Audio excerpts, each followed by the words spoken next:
আসসালামু আলাইকুম। সুপ্রিয় আলোক রেখার ভাই ও বোনেরা, আশা করি মহান আল্লাহ পাকের মেহেরবানি ও দয়ায় অনেক ভালো আছেন। আজ আপনাদের সামনে তুলে ধরব মহান আল্লাহ তাআলার হুকুম অমান্য করায় হযরত লূত আলাইহিস সালামের স্ত্রীর শেষ পরিণতি কি হয়েছিল। তাই এই ঘটনাটি জানতে চাইলে স্কিপ না করে পুরো ভিডিওটি দেখতে থাকুন। হযরত লূত আলাইহিস সালাম ছিলেন আল্লাহর প্রেরিত একজন নবী। তিনি আল্লাহর আদেশে একটি পাপমগ্ন জাতিকে সৎ পথে আনার চেষ্টা করেছিলেন। সেই জাতির নাম ছিল সাদুম। এ জাতি এক ভয়ানক পাপে লিপ্ত ছিল। তারা সমকামিতার মতো জঘন্যতম অপরাধ করত। নাউজুবিল্লাহ।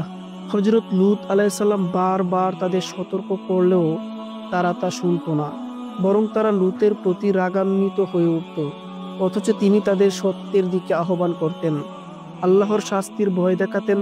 তারা যেন জাহান্নামের মতো ভয়াবহ আযাব থেকে রক্ষা পায়, সেজন্য তাদেরকে বারবার সতর্ক করা হয়েছিল। এই সময় লূত আলাইহিস সালামের নিজের স্ত্রীও ছিল অবাধ্য। যদিও তিনি একজন নবীর স্ত্রী ছিলেন, কিন্তু মনের দিক থেকে ছিল তার কওমের সঙ্গী। সে প্রকাশ্যে না হলেও অন্তরে ও কাজে এই পাপী সম্প্রদায়ের পক্ষেই ছিল। যখন ফেরেশতারা সুদর্শন যুবকের রূপে লূতের নিকট আসে, তখন তার স্ত্রী গোপনে সেই দুষ্ট লোকদের খবর দেয়। অবশেষে আল্লাহর আদেশে সেই জাতির উপর নেমে আসে কঠোর শাস্তি।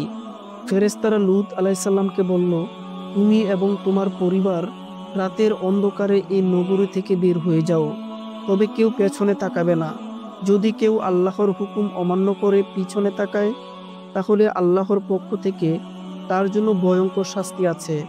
কিন্তু তার স্ত্রী, যিনি অন্তরে ছিল অবিশ্বাসী, পেছনে তাকালো এবং আল্লাহর নির্দেশ অমান্য করলো। সেই মুহূর্তে সেই আল্লাহর গজবে ধ্বংস হয়ে গেল। মহান আল্লাহ তাআলা তাকে পাথরের মূর্তিতে পরিণত করলেন।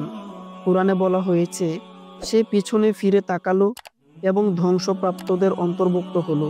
নবীর ঘরে জন্মানো বা থাকা কাউকে রক্ষা করতে পারে না, যদি সে ঈমান না আনে এবং সত্যকে অনুসরণ না করে।